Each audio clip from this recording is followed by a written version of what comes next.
Let's try this again. Good day, and I'm Dr. Galen Clark Perez, and these are my affiliated institutions. So for my lecture on Asian rhinoplasty with cleft lip nose deformity, again, I would like to remind that these photos and videos are for academic purposes only. For the objective, of course, part of it is to review anatomy of the cleft lip nose, understand deformities in unilateral and bilateral cleft lips, learn the timing and goals of primary and secondary rhinoplasty, discuss surgical techniques and approaches, and of course, recognize complications and outcomes. Now, cleft lip nose deformity is typically associated with cleft lip and palate. This is considered as one of the most common type of congenital deformity. A majority cleft lip nose is unilateral with predilection from the left side than the right at a ratio of approximately 7:3. The affected side of the nose is widened and flattened due to displacement of the nasal cartilages. The goal of cleft nasal surgery is to reestablish normal nasal tip projection, align the nares, and position the nasal base. So, Blair and Brown first described the cleft nose in 1931. The relationship between clinical presentation and embryologic development is an essential step in appreciating the factors involved in surgical correction of the cleft lip and nose.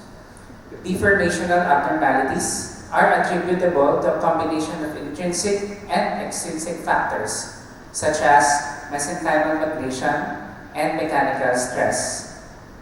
So, cleft lip forms from improper fusion of the medial and lateral nasal prominences with the maxillary prominence during embryologic development. Studies have shown that the medial nasal process remains centralized and fails to fuse with the maxillary process in cleft patients. As embryogenesis continues, the unopposed forces created by the development of the discontinuous orbicularis musculature further define the aberrant clinical feature of the cleft nose. So these are the characteristics of cleft lip nasal deformity with regards to your columella, which is shortened on the cleft side, the nasal spine slanted towards the non-cleft side, your LLC, your lower lateral cartilage, this is shortened on the medial crus on the cleft side, which basically one of the characteristics of cleft nose is they have short columella. So it is inferiorly displaced and S-shaped bended of the lateral crus. So it is depressed and laterally displaced on the cleft side. So just a comparison of a unilateral and bilateral cleft lip deformity, cleft nasal deformity. So for a unilateral cleft lip nose, they have depressed talar dome, they have shortened columella, and while for bilateral cleft nasal deformity, they usually have flattened nasal tip, more shortened columella, and widened talar base. Now again, the nasal tip is usually displaced and asymmetric, as you can see. There is hypertrophic inferior turbinate, and also the septum is usually deviated and is causing most probably internal nasal valve obstruction. So the nasal floor is also usually absent on the cleft side. Now, cleft nasal deformity usually has underdeveloped maxilla on the cleft side. With regards to the alar rim, they are caudally sagging on the cleft side. So they are vertically oriented and narrowed on the nostrils on the non-cleft side. They have intranasal deformity, which shows with the septum caudally deviated towards the non-cleft side. They also have high septal deviation towards the cleft side. As for the nasal floor, it is narrow on the non-cleft side and wide on the cleft side, as shown on this illustration. So, in the Philippines, we usually follow the clinical practice guidelines, the PSO-HNS guideline. For primary rhinoplasty, we usually do it at the time of birth, no? And usually, from 3 months onwards, now we do the primary rhinoplasty. Now, for the definitive rhinoplasty, we do it for male patients, we usually do it at 16 years old onwards. Now, for female patients, for female individuals, they can be done around 14 years old of age. So, there are techniques, of course, in doing primary rhinoplasty, among which is the Tajima technique, and this involves extensive undermining of the skin from the underlying cartilage. So, a cleft nasal retractor is usually used to aid in placing suspending sutures, which are passed through mucosa, the cartilage, and the skin. Another is Macombe's technique, and this technique involves extensive dissection and mobilization of the deformed lower lateral cartilages and the vestibular lining. Now, for Nordhoff, this involves a detailed method for dissecting and repositioning the lower lateral cartilages using specific sutures to advance them and correct asymmetry, utilizing it like a two-fork flap to reconstruct the columella and the nasal floor. Now, the following slides are some of the patients I did with the primary rhinoplasty. So, as you can see, we are able to somehow attain a near symmetrical level of the alar base and the nostril during 3 months of age. So, just follow the rule of tens when we do cleft surgeries. So, after doing the primary and the chyloplastic primary rhinoplasty, we are always happy to see, of course, their family members joyful with the result of their child or their patients. So the goal in primary rhinoplasty is, of course, to correct the aberrant position of the cleft side so that future nasal growth will not exacerbate the cleft nasal deformity. Subtle surgery should be deferred until post-adolescence so as not to prevent nasal growth. Now, of course, with definitive rhinoplasty, structural rhinoplasty is always the gold standard, all because, of course, we want a more proper exposure and a more reconstructive and stable framework of the nose. So, the common grafts employed are the following. You have your spreader grafts, the polymer strand grafts, their shield grafts, and other important grafts. So, for correction of the cleft nose, of course, these are the following important areas. So, correction of the deviated columella by doing some overcorrection and excision of part of the columella, we are able to attain somehow near symmetric appearance of the nostril. Part of it, of course, is correction of the nostril base. So you do alarplasty, do some grafting techniques to correct the nostril show. Your columella to alar ratio would be more attainable by doing this. And lastly, do further revision chyloplasty because of the problem with the cleft patients has always been scarring.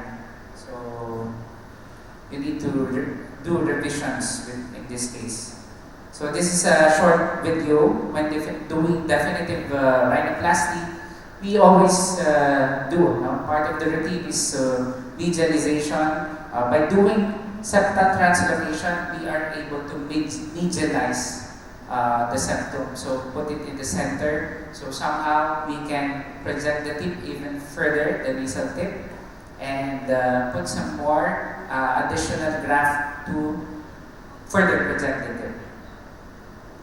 So this image just shows the septal translocation. And then after doing that, using fixation sutures, we are able to stabilize the septum. Now, among the procedure or correctional procedures I do with the nostrils is the modified Tajima incision. Sorry. So this is just an elliptical incision on the soft triangle area. So the other dorsal implants that we commonly use, of course, are the silicone, your Gore-Tex implant, and the most sturdy is, of course, the rib cartilage. So this is just an illustration, showing how I do rib harvest. And part of the material, the new materials that I use now with the cleft patients is the use of irradiated and irradiated dermis and irradiated rib. So this is a patient wherein I also use the irradiated dermis and your irradiated rib in doing cleft rhinoplasty. So as you can see, we Asians really have low dorsal, low tip. No, this has always been the problem with Asian noses. We have very flimsy and weak cartilages. So the goals of rhinoplasty in cleft patients is basically to restore nasal symmetry, correct septal deviation, improve nasal airway, and achieve aesthetic balance with the tip. And by using rib cartilage, we are able to achieve that. So this is a patient wherein I did the rib cartilage. So this patient, I used the Gore-Tex implant with the mesh to protect the tip even further. Same as this one. But if you can see, we always have problems with the cleft patients because of the underdeveloped maxilla. So we're gonna have difficulty in making it look symmetrical. That's why you always advise the patient that it is normal and it can be offered as a stage surgery in the future. So you just do some revisions in the near future. So this is a male patient. And this is an older patient. She already had a silicone rhinoplasty, so I revised it into Gore-Tex rhinoplasty. Again, utilizing mesh implant for further tip protection. So as you can see, it's really hard to make the nostrils symmetrical. Again, with scarring with these patients coming back, scarring has always been the problem. Even if intraoperatively, you can see that it has already been somehow corrected. When they come back, you can observe that scarring will always be part of the problem. So for person considerations for cleft rhinoplasty, we need to consider timing, of course. So it is typically performed after facial growth is complete. So for male patients, they should be at least 16 years old. For female patients, should be younger, around 14 years old. Now, approach is very much essential. So you plan ahead which areas are needed to be corrected. For the nasal tip, of course, overcorrection is very important since you will be using cartilages. And part of it, among the much essential correction, it would be the area of the alar base. So, there. Now, I would like to acknowledge my mentors, Dr. Levi, who's right here, Dr. Professor Dong Hak Jung. They have contributed a lot. They are contributing a lot, along with our colleagues in developing more better and improve techniques for good surgical outcomes. So in conclusion, the complexity behind this morphologies presented in cleft lip nose poses great technical and intellectual challenge for the treating surgeon, and this demands the use of potent techniques for its correction. And with that, I completely agree with Professor Abdul. So, thank you. I will now proceed with my second lecture. Now, the word ultimate sounds dramatic, almost like a Marvel movie. But in revision rhinoplasty, rib cartilage really does become the ultimate option in many complex cases. And I'm sure you can understand that. So again, some disclosure, please avoid unnecessary. These are all for academic purposes. For the objective, so this is to discuss the use of rib cartilage in complex revision rhinoplasty and its other indications, and to present a case of revision rhinoplasty and its superior advantage over alloplastic synthetic materials. So, a lot of horror stories pertaining to botched nose surgeries have been televised. No? This is just some examples of this in our country. And this made headlines among individuals interested in having those jobs, with the fear that it might also happen to them, who would want that, right? So, the rising number of revision rhinoplasty procedures over recent decades highlights a significant trend in cosmetic and reconstructive surgery. This increase can be attributed to several factors, including implant rejection, post-surgical infections, and patient dissatisfaction with the initial results. Implant rejection occurs when the body perceives the implants as a foreign object and mounts an immune response, leading to complications that necessitate additional surgery.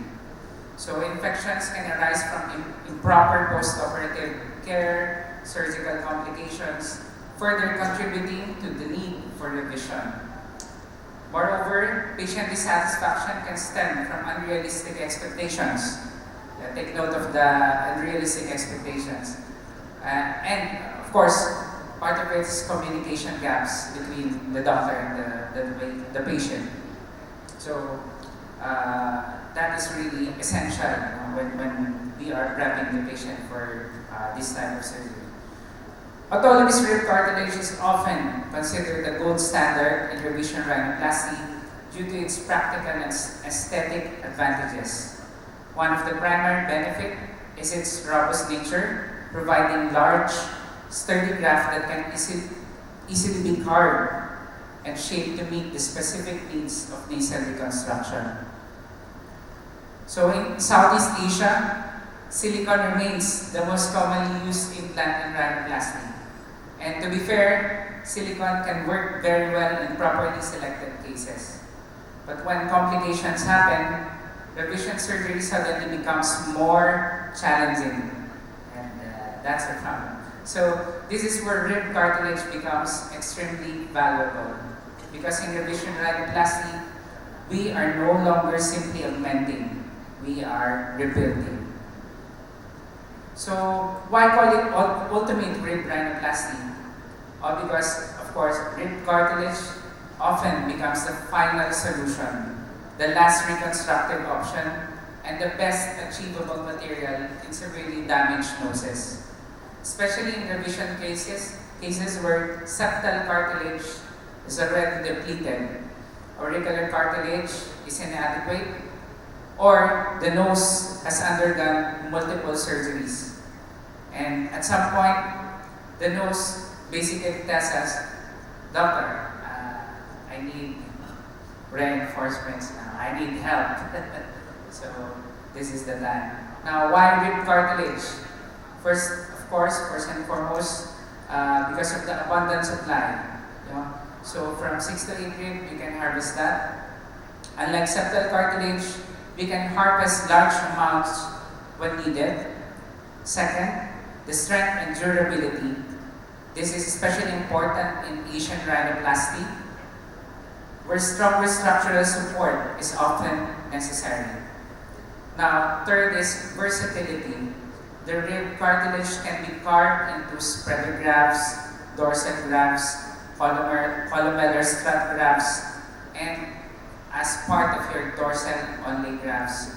So you can bring out the nasal bridge when using rib cartilage.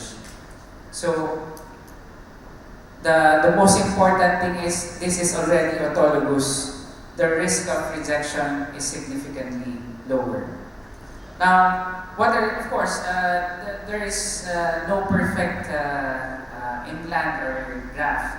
There would always be disadvantages, and this includes warping, resorption, possible donor site morbidity, and longer operative time.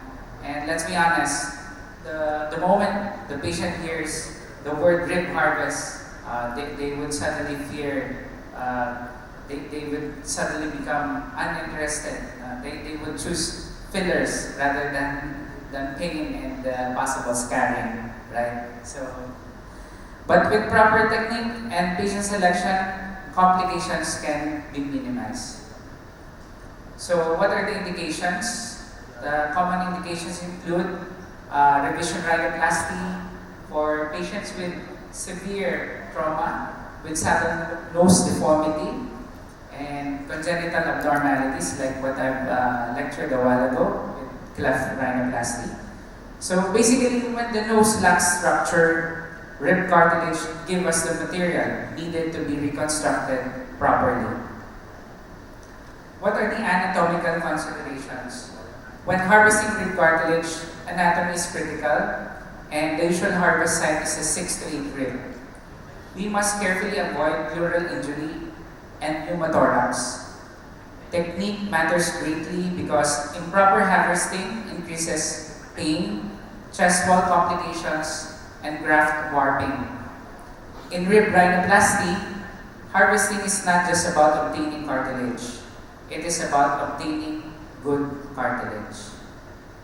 So, preoperative planning is one of the most important parts of revision rhinoplasty because difficult cases are rarely solved inside the operating room alone. We need proper facial analysis, airway evaluation, skin assessment. Of course, we need to know the surgical history if there is anything. And furthermore, and more importantly, realistic expectations. So we need to set realistic expectations. So this slide shows the systemic analysis we perform before surgery. And I would just like to mention the red flags when assessing patients' suitability for rhinoplasty. So these are the red flags you need to identify. You need to be aware of Simon patients. A patient with single immature male with overly expectant narcissistic traits. For females, these are the go signals. No? They are described the appropriate female rhinoplasty who is secure, young, listens, and is verbal, intelligent, and already attractive. So we're good to go with the Sylvia patients. So for a short case presentation, this case presentation, we discuss a complex revision rhinoplasty involving a patient who previously underwent nasal augmentation with an alloplastic implant that has since become infected. So the patient presents with a pus-filled abscess. Unfortunately, I cannot play the video because I converted it. Anyway, so the nose exhibits hyperemia, likely resulting from the patient's history of silicone oil injections, which can cause chronic inflammation and vascular changes. Additionally, the nasal dorsum appears swollen, possibly due to edema or inflammation from the foreign materials. So the primary goal in managing this case is to address the infection by removing the alloplastic implant and draining the abscess. Subsequent steps would involve treating the infection with appropriate antibiotics and planning a careful reconstructive surgery to restore both function and aesthetics. So these are the stages. The following slides demonstrate my step-by-step in doing the rib harvest. So they are carefully planned from the usual donor site is from the 7th rib. So I just do an approximation just at the level of the xiphoid process from the natural inframammary crease. That is where I do my incision, and it is a little paramedian. So of course, layer by layer dissection until we identify the muscle. From there, we go on with muscle splitting, cartilage release, and then harvesting the rib. So it's much easier said than done, and of course, you need to be very gentle in harvesting the rib. Now, this slide shows how to process the rib to be used as different types of grafting materials, such as extension grafts, spreader, and multi-only grafts to further project the tip.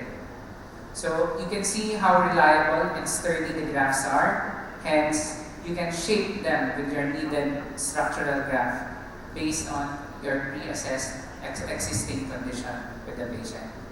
So in this case, we were able to use the patient's rib by utilizing spreader and extension grafts with multi-only grafts. Now for the bridge, for the dorsal only, I am able to dice the rib to prevent further warping in the future. So by dicing the rib and using the perichondrium on top of the rib, I am able to preserve the stability and the integrity of the diced cartilage, diced rib cartilage. So one thing I've learned with rib cartilage, you must respect the cartilage, because if you carve it carelessly, it will eventually remind you during follow-up. So best to be careful. These intraoperative photos demonstrate structural reconstruction using multiple grafts. Again, what I told you a while ago, they are part of the framework, your structural rhinoplasty, all of these involving the tip support, dorsal support, and columnar structure. This is what the advantage of rib cartilage comes in. So it allows us to reconstruct the nose rather than simply augment it. So this slide is the applications of the grafts we used. And this is the post-operative result at 1 week. So even with early swelling, we can already appreciate improved projection, better symmetry, and stronger structural support. And of course, in rhinoplasty, patience is very important. The nose heals slowly, and sometimes even slower than the patient's ability to ask, "Doctor, is this normal?" So,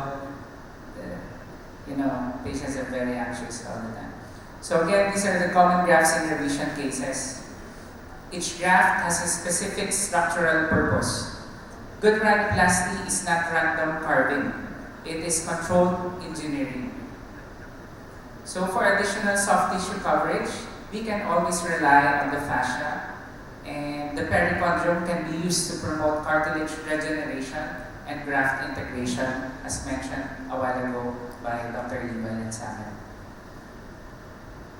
So this slide highlights supporting literature and additional revision cases demonstrating the effectiveness of rib cartilage, especially in Asian rhinoplasty patients with thick skin, short nose, or severe structural deficiency. Long-term support becomes extremely important in these patients. So this is another patient who came in with the infected silicone implant, presenting with bilateral draining pus on the nostrils, revised to rib cartilage rhinoplasty. So after doing that, of course, the patient will be happy. Here comes TikTok videos afterwards. Now for complications, of course, it can still occur. As I mentioned, rib-related complications includes pneumothorax, hematoma, seroma, and scarring. So these complications include warping, infection, extrusion, and persistent airway issues. Revision rhinoplasty is rarely a one-man show. It requires planning, teamwork, proper instrumentation, and experience. And honestly, sometimes, of course, TikTok videos. So, a few important pearls. always assume subtalar cartilage is insufficient, and most importantly, set realistic expectations early, because the happiest rhinoplasty patient is usually the well-informed patient. To conclude, rib cartilage remains one of the most powerful tools in complex and revision rhinoplasty. Ultimately, successful rhinoplasty is not just about creating a higher bridge or sharper tip. It is about achieving harmony, function, and balance. Thank you very much. Thank you very much, Dr.